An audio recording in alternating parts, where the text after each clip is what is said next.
The storm outside had quieted by dawn, but inside courtroom 304, the air remained electric, charged with unspoken tension and the weight of a truth preparing to claw its way into the light. No one in the room knew it yet, but on that Friday morning, the badge that Sergeant Colin Mercer wore so proudly would lose every ounce of protection he believed it gave him. Only one person in that entire courtroom understood what was coming. Amara Linton, 36, sat alone at the defense table, her back straight, her breathing steady despite the sea of eyes drifting over her. Some looked curious, some sympathetic, others dismissive. And then there were the cold, triumphant eyes of the man across from her, Mercer. He sat with a confidence that sickened the air around him. His uniform was immaculate, his silver-rimmed glasses polished, his expression smug. 12 years on the force. Commendations. Community awards. A reputation for being firm but fair. Only the ones he targeted knew the truth. And today, finally, the truth had a voice. The bailiff cleared his throat. All rise for Judge Hartwell. Chairs scraped, the room stood, and Judge Hartwell shuffled in. An older man with stern brows and an old-school posture that demanded respect.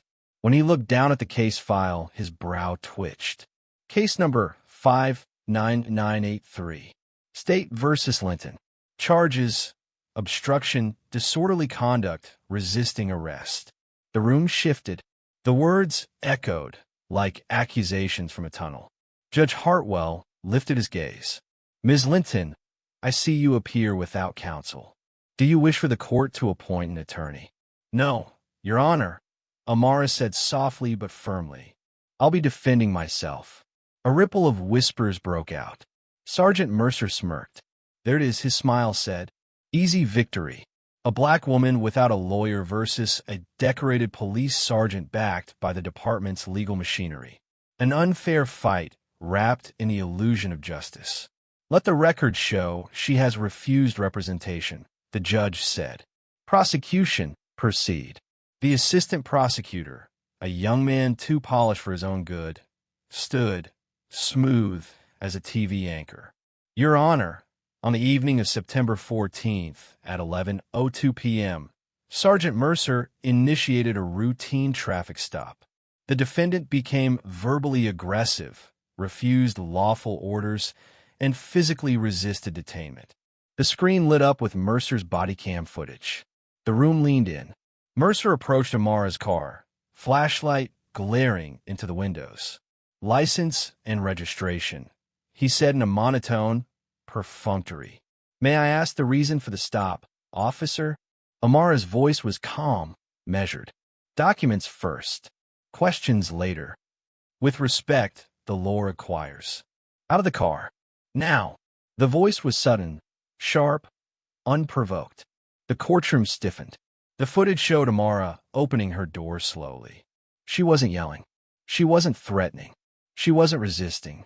She was speaking, yet Mercer grabbed her arm like she was prey. Hands on your head. The clip ended. The prosecutor spread his hands. As you can see, the defendant refused to comply with simple, lawful commands. Judge Hartwell turned to Amara. Ms. Linton, your defense? She rose.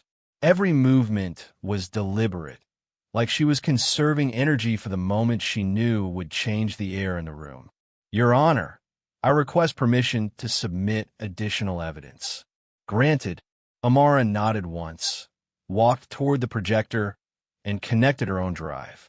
The prosecutor shot up. Objection. We were not notified. I submitted everything 2 weeks ago, Amara interrupted calmly. With signed receipts. Judge Hartwell checked the file. Correct. Overruled. Mercer's smirk faltered. The first video appeared. A crystal-clear dashboard camera view.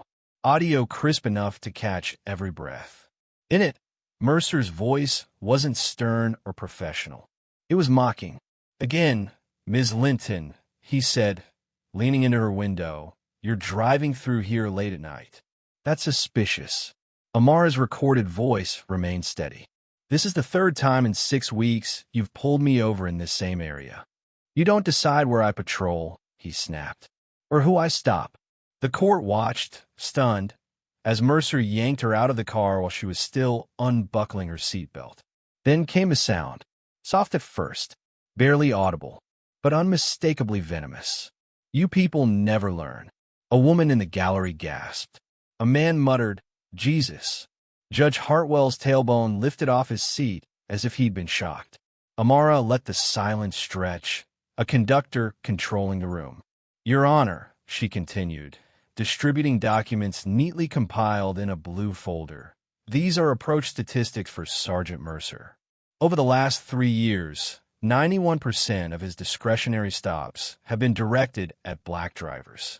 In a city where black residents make up 19% of the population." The prosecutor's face drained. This wasn't a traffic stop case anymore. This was a pattern, a method, a system. "And these," Amara said, opening another folder, "are 7 signed affidavits from citizens describing similar stops. Same streets, same time of night, same routine intimidation." Mercer's jaw tightened. Sweat pooled around his collar. "Your Honor," he muttered, unable to stop himself, "this is absurd. She's twisting." "Sergeant Mercer," Judge Hartwell barked, "you will not speak unless spoken to." The courtroom doors opened. A woman slipped in quietly, taking a seat in the back row. Amara didn't turn, but she sensed her presence. Lila Navarro, a data analyst with a mind sharp enough to outpace an entire IT department. She had spent nights piecing together the raw data Amara had risked her job to obtain. Beside her sat Evan Dorsey, a soft-spoken hacker who looked like he belonged in a library rather than in the underbelly of digital activism. His laptop hummed faintly, its screen lines of code in motion. He had something no one in that courtroom expected, something Mercer never imagined could exist, something that would detonate the illusion of his untouchability.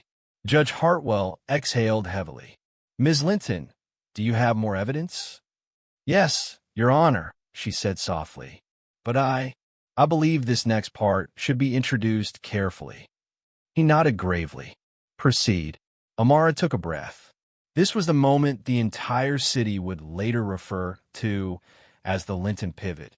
"Your Honor," she continued, "the footage we saw earlier was taken from Sergeant Mercer's official body camera, which, according to department logs, he activated." She paused.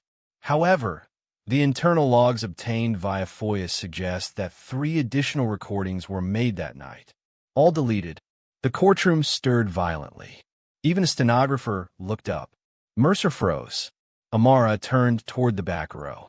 "Mr. Dorsey," she said gently, "would you come forward?" A quiet shock gripped the court. Evan approached with the laptop in hand, stepping carefully, aware that each footstep echoed. Judge Hartwell eyed the young man. "State your name for the record." "Evan Miles Dorsey, Your Honor." "And your purpose here?" Evan swallowed. "I reconstructed the deleted body cam files." Mercer shot up. "This is a setup. He's a hacker. He—" "Sit down," Judge Hartwell thundered. "I will have you removed." Mercer slumped into his chair, eyes blazing with panic and fury. Evan set the laptop on the evidence table. "The police system didn't wipe them fully," he explained. "They were fragmented but recoverable. This is the part they didn't want anyone to see." He clicked play. The courtroom lights dimmed again. A new angle appeared, blurry at first, then sharpening. Mercer's voice filled the room. "Black woman, alone this late? I already know how this is going to go." He leaned into the camera, unaware it was still recording. They never fight back. They get scared. They freeze. You just have to push the right way. A strangled hush swept through the room. Mercer's own words were the rope tightening around his career, around his freedom, around the life he had built on fear. Amara looked at the judge, her expression composed, yet burning with something fierce and righteous. "Your Honor," she said, her voice unwavering, "I request full dismissal of all charges, and I am filing an official counterclaim for racial profiling, unlawful detainment, and civil rights violations." Mercer slammed his palm on the table. "You can't. She can't. This is..." "Sergeant Mercer," the judge said coldly, "one more outburst and I will hold you in contempt." But it was too late.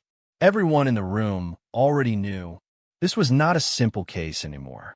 This was the unraveling of a man who believed no one could touch him, because he had finally touched the wrong woman, the wrong black woman, a woman who was not just a routine stop, not a statistic, not a frightened citizen who would disappear silently into the night. She was something far more dangerous to a man hiding behind a badge. She was prepared, she was informed, and she was not afraid of him. For several long seconds, Courtroom 304 remained frozen in a silence so complete that even the humming of the old fluorescent lights seemed to fade. The air had thickened into something heavy, something ancient, like the collective breath before a storm breaks open the sky. Sergeant Mercer's face, once carved with confidence, had collapsed into disbelief. Judge Hartwell leaned back slowly in his chair, eyes narrowed at the screen as if the footage might shift if he stared long enough. The recording didn't change. The proof of Mercer's intent, the contempt, the racism, the abuse, was burned into the air like a brand. The judge cleared his throat, his voice lower, rougher. "Ms. Linton, continue." But Amara didn't move. She stood perfectly still, her eyes not on Mercer, not on the judge, but on the silent gallery behind them all. She searched briefly until she found the tear-streaked face of a woman sitting in the fourth row. A woman she recognized. Sheila Graves, pulled over by Mercer twice, forced out of her car while her 6-year-old son cried in the back seat. Sheila held Amara's gaze, held it like a lifeline, and nodded. The courtroom realigned around that moment. This wasn't one case. This was a reckoning. Amara stepped closer to the bench. "Your Honor, if I may, there is more." A nervous murmur rippled through the gallery, a collective bracing. Judge Hartwell exhaled. "Proceed." She turned to Evan. "Load file B, 27. Evan's fingers trembled slightly as he clicked. The screen flickered. This wasn't body cam footage. It was a map, a city grid dotted with red markers. Amara pointed to the cluster. "These are the GPS coordinates of Mercer's stops over the last 36 months. My team overlaid them with census data, crime statistics, and departmental patrol logs." The map zoomed in. A chilling pattern emerged. Mercer wasn't patrolling. He was hunting. Every stop centered on a narrow corridor between two predominantly black neighborhoods. The red markers pulsed like bleeding wounds. "His patrol area doesn't cover these streets," Amara continued. "He requested voluntary patrols outside his assigned zone, exclusively on nights when supervisors were off shift." The prosecutor paled. This wasn't normal behavior. This was predatory. Mercer shifted violently in his seat like a trapped animal. "This is a manipulation of data," he hissed. "Some computer trick." "Actually," said a female voice from the back, "it's your raw data. I pulled it myself." Heads turned. Lila Navarro stood, calm, composed, her badge from the city data department clipped neatly to her belt. She walked toward the front with a grace that contrasted sharply with the storm building in Mercer's eyes. Judge Hartwell examined her credentials, eyebrows rising. "Ms. Navarro, you work for the city?" "Yes, Your Honor. Data Integrity Division. And you verify these records?" "I did." Her voice didn't waver. "Every coordinate, every timestamp, every deleted file." The judge looked to Mercer. "Sergeant, do you deny these logs are authentic?" Mercer didn't answer. He couldn't. His silence echoed louder than an admission. Amara spoke again. "Your Honor, I believe the court should also see the internal complaint logs." She handed the judge a thick envelope. He opened it. His expression shifted. First confusion, then shock, then disgust. "These were not disclosed," he said sharply, turning to the prosecution. The assistant prosecutor swallowed. We were not given." 7 complaints, Judge Hartwell said, voice rising. "All against Sergeant Mercer. All similar. All dismissed." The prosecutor looked as if he wished the floor would swallow him. Mercer slammed a fist against his table. Those complaints were baseless. None were proven. Amara's voice cut through his rage, steady as a blade. Because they were dismissed without investigation. A whisper rolled through the courtroom like a wave. Mercer finally broke. He lunged to his feet. "This is an ambush. You're all in on it. Her, them, the damn IT freak." "Sergeant," Judge Hartwell bellowed. Two bailiffs stepped forward instinctively. Mercer froze, chest heaving, adrenaline choking out every ounce of the smug confidence he'd walked in with. The judge's voice dropped to a dangerous low. "You're inches away from contempt. Sit down." For the first time in years, Mercer obeyed an order he didn't feel in control of. He sat, a broken version of the man he had been an hour earlier. But the unraveling was far from over. Amara stepped to the projector again, her hands steady. "Your Honor, the court should also hear from someone who has direct knowledge of internal processes." A door at the side of the courtroom opened. Every head turned. A tall man in uniform entered. Broad shoulders, peppered beard, an expression carved from years of disappointment. Lieutenant Jonah Reeves. Internal Affairs. Mercer went ash-gray. Reeves approached the front. "Your Honor, I request permission to provide testimony relevant to this case." "Granted." Reeves faced the courtroom. His jaw tightened. The tension of a man who had watched rot spread inside a system he'd sworn to protect. "Sergeant Mercer has been under informal review for over a year," Reeves said. "Not officially, not with paperwork, but because complaints kept landing on my desk. Anonymous tips. Citizens too afraid to come forward. Even a few officers." His gaze flickered briefly toward the gallery. Mercer's face twisted. "Liar." Reeves ignored him.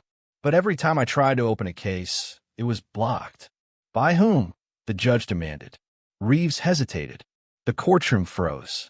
"The deputy chief," he finally said. He shut down every attempt. Said Mercer was one of his best men. A ripple of outrage surged through the room. Mercer shot up again. "This is political. This is all political." "No," Reeves replied, voice calm but slicing. "This is justice finally catching you." A pin could have dropped and echoed. Reeves stepped back. "I fully support Ms. Linton's request for dismissal, and I will personally be reopening every complaint against this officer." Something inside Mercer snapped. His veneer cracked open like brittle glass. "You think you can come after me?" he hissed at Amara, low enough the judge couldn't hear, but loud enough the front row could. "You think you can ruin me?" Amara leaned closer, her voice a whisper meant only for him. "You already ruined yourself. I'm just holding up the mirror." Mercer recoiled as if struck. Judge Hartwell lifted his gavel. "Court will recess for 30 minutes while I review this new evidence." Bang! Everyone stood. Everyone except Mercer. He remained seated, staring ahead, breathing shallowly. Sweat dripped down his temple. His hands trembled. He wasn't a predator anymore. He was prey. Hallway outside courtroom 304. The hallway was chaos. Journalists already picking up the scent, whispering urgently, texting their editors. A few activists recognized Amara and approached with reverent gratitude. She nodded kindly but kept moving. Lila and Evan followed her toward a quiet corner near a drinking fountain. "You okay?" Lila asked softly. Amara exhaled, leaning against the wall. "I was prepared for pushback, for dismissal, maybe even for the judge to minimize everything. But for it to go this far this fast." Evan looked down at his shoes. "It had to," he murmured. "When people hide wrongdoing, they hide it deep. Once you break the surface, everything rushes out." Amara smiled faintly. "You did good, Evan." He flushed. "You did better." Lila glanced around, lowering her voice. "Jonah Reeves wasn't supposed to speak today. If he stepped forward on his own, something bigger is happening." Amara nodded. "He's tired. They all are. The good ones always fight uphill." Evan bit his lip. "Do you think Mercer's going to snap?" He looked like he might. Before he could finish, A crash echoed from the hallway. A trash bin toppled over. Mercer stood beside it, fists clenched, eyes wild. No longer a uniformed officer, but a man watching his kingdom collapse brick by brick. 3 younger officers stood behind him, unsure whether to restrain him or protect him. Amara stepped forward slowly, placing herself between Mercer and her team. "You should walk away, Sergeant," she said. "This isn't the time." He sneered. "You think you won something? That little sympathy stunt in there." "No," she replied. "I think the truth is finally louder than your badge." Mercer lunged. 2 officers grabbed him instantly. "Let me go," he snarled. "She set me up." "She's." Lieutenant Reeves emerged from the courtroom, voice firm. "That's enough, Colin." The use of his first name hit like a slap. "You're suspended effective immediately," Reeves continued. "Badge and weapon. Now." Mercer froze. The hallway held its breath. Slowly, shakily, Mercer removed his badge. For years, he had worn it like armor. Now it felt like a shackle being unlocked. Reeves took it from him. "Get out of my sight." Mercer staggered away, furious and disoriented. Amara exhaled. The hardest part was still ahead.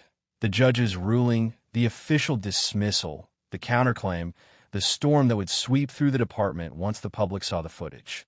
But for the first time since the night Mercer dragged her from her car, she felt safe.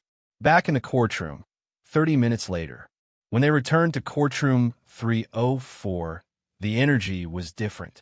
Heavier, more decisive. Judge Hartwell's face was unreadable. He lifted his gavel. After reviewing the evidence, he began, "This court finds the defendant was unlawfully detained, unlawfully charged, and subjected to clear violations of her civil rights."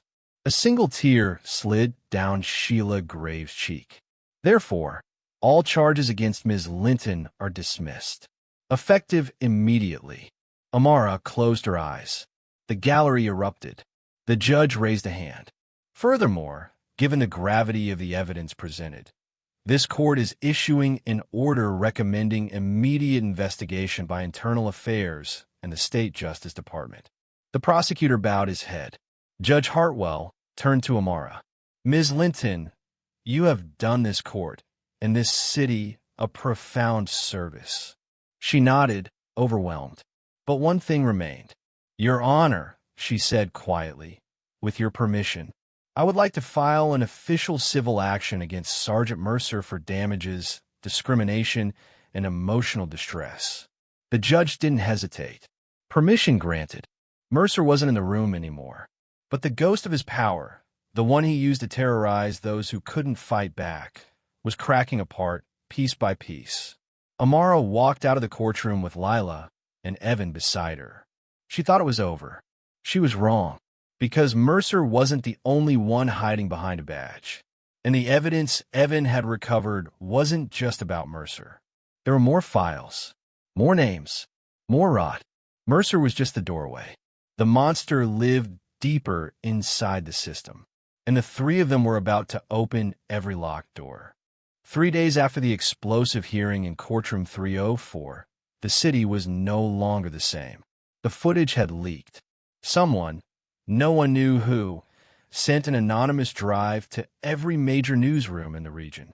By the next morning, Mercer's words were playing on loop across televisions, phones, and laptops.